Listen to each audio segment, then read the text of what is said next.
Bismillahir Rahmanir Rahim. Assalamu alaikum. Today is Friday, the 17th of September, and today Huzur's khutbah Yadawallah was on the subject of the Battle of Yarmouk during the time of Hazrat Umar Raziyallahu anhu. So the series of khutbat is on the subject of the Badri Sahaba, this particular series on Hazrat Umar Raziyallahu anhu, and this particular Friday sermon, the Battle of Yarmouk.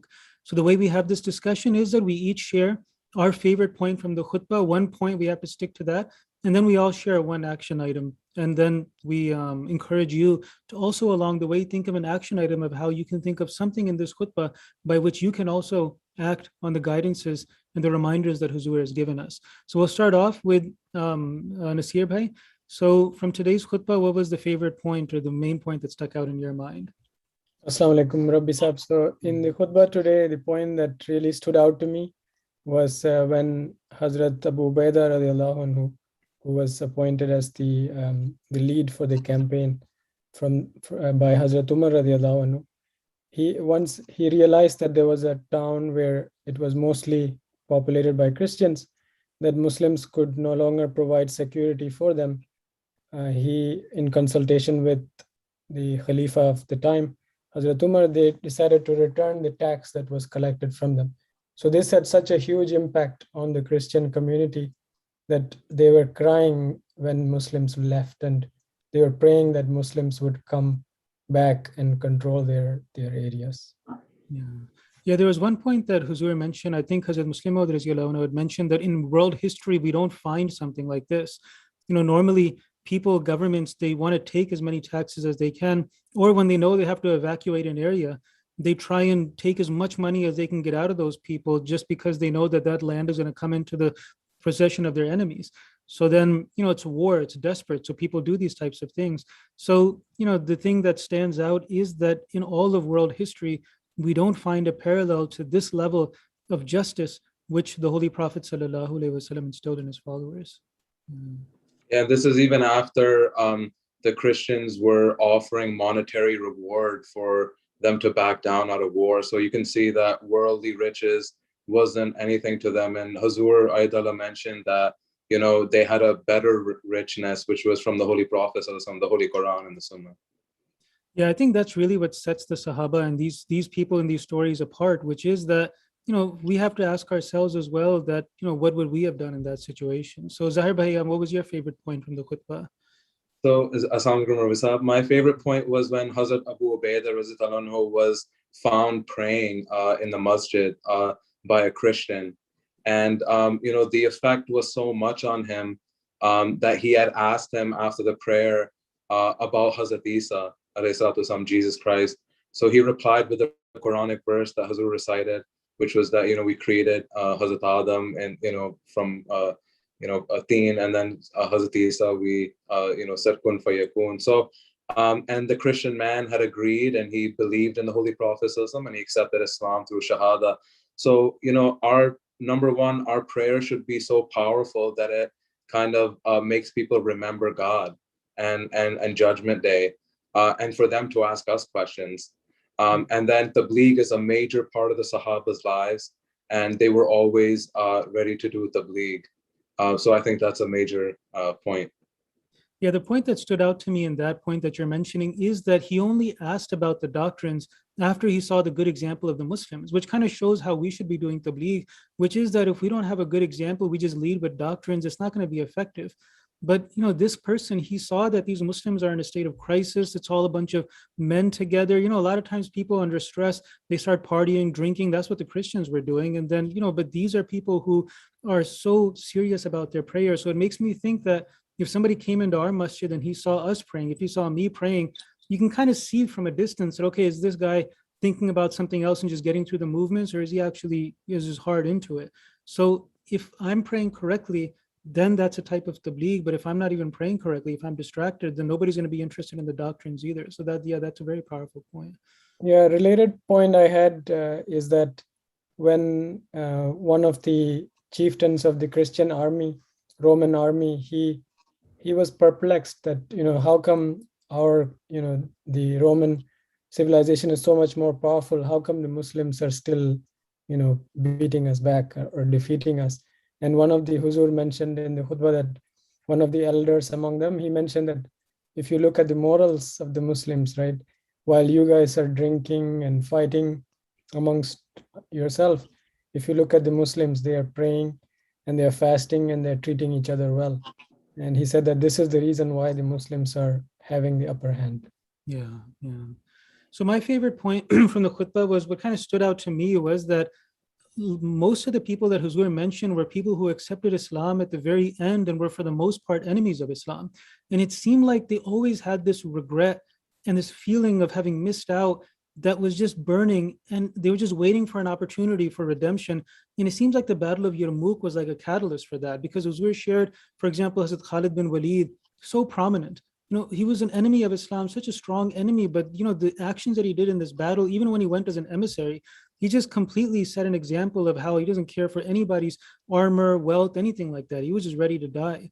Then also, a lot of the Muslims, they were getting weak and scared just hearing about the sheer numbers, hearing about the armor and the experience of the army they're facing.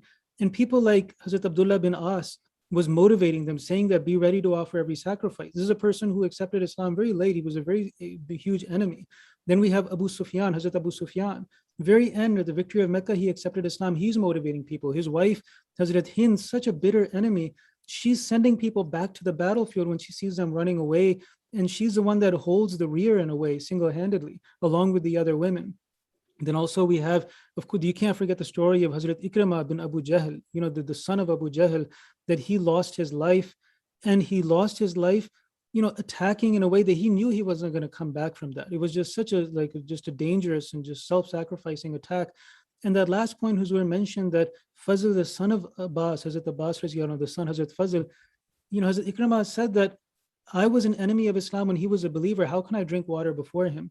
So that I just felt like this khutbah had a lot of Sahaba who had like a redemption that was really, showed its true beauty at this particular battle, the Battle of Yarmouk. So that stood out to me. It was just so beautiful that these people who, when you read Sirah, these names, most of the time you're mentioning them as enemies of Islam. Suddenly you're reading the Battle of Yarmouk and it's just a completely different change. It's a different person almost.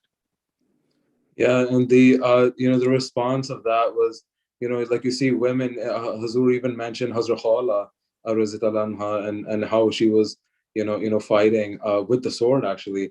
And you see that back then it was about giving your life, and they had that jazba, they had that sincerity, that love, even though they were outnumbered. And yet we're in a Western country that affords that religious freedom, and sometimes we're giving excuses about not to go out to do tabligh or go out to the masjids for ijtamas or these jamaat programs or majlis programs. And it's just a thing of self-reflection that do we have even as much courage and love as much as the Sahaba females that were there as well as the males. And Hazrat Ikrimah's point, Murabbi Sahib, that you mentioned, it's really something that's striking, that as he was he was heavily injured and he was lying down. And then when water was offered to him, he said, no, please offer it to the son of Hazrat Abbas, radiallahu anhu, who was laying next to him, because he was among those who, his reasoning was that he was among those who supported the Holy Prophet sallallahu alaihi wasallam initially. So that shows really the regret they had during their time of enmity, that what they did. But then I think through this battle, it became a source of forgiveness for them, for them to be able to overcome that. Yeah. Okay, so now we'll head into the last part of our show, which is the action items. And my action item that I'll share first is that, like we mentioned before about observing prayer in a way that's exemplary. So my action item for the coming week would be that every one of the 5 daily prayers that I go for the masjid for, that I should see that am I there just being distracted? Am I just getting through the rituals and the movements? Or am I doing it in a way that has concentration and has a pleasure and enjoyment, where if somebody were to just wander in, like, somebody who's just visiting the masjid, he would see that this masjid is different. These Ahmadi Muslims, they pray with the same postures, but there's a different heart.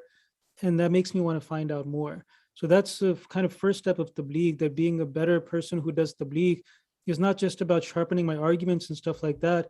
I should be observing prayers in a way where, like it was the Sahaba, where somebody would see these people praying and he'd be like, this is something different. This is something I need to learn more about. So I need to improve my standard of prayer. And my action item is to do that in the masjid in a way that I can be confident that I'm not just doing namaz in a way that I have no idea what's going on, but I should be doing it in a way where it's an example for others. So that's my action item for this upcoming week. So now we'll go next. Nasir Bhai, what's your action item for this week? My action item is inspired by the action of Hazrat Abu Ubaidah radiallahu anhu to show that concern for the society, the community. When he returned the jizya, when they made the decision to return the jizya, it's purely out of love for Allah Ta'ala, and they need to serve the community as best as Muslims could. So in terms of my career and what I do, I want to try to be able to benefit the society around me and being able to serve the society around me. Okay, Jazakallah. And then Zahir Bhai, your action item? Is to improve the level of sacrifice. I mean, it's just so inspiring to see that their level of sacrifice, and they were in fear in the beginning, as a natural human being would, but Allah Ta'ala granted them victory because of their sincerity and their level of prayers.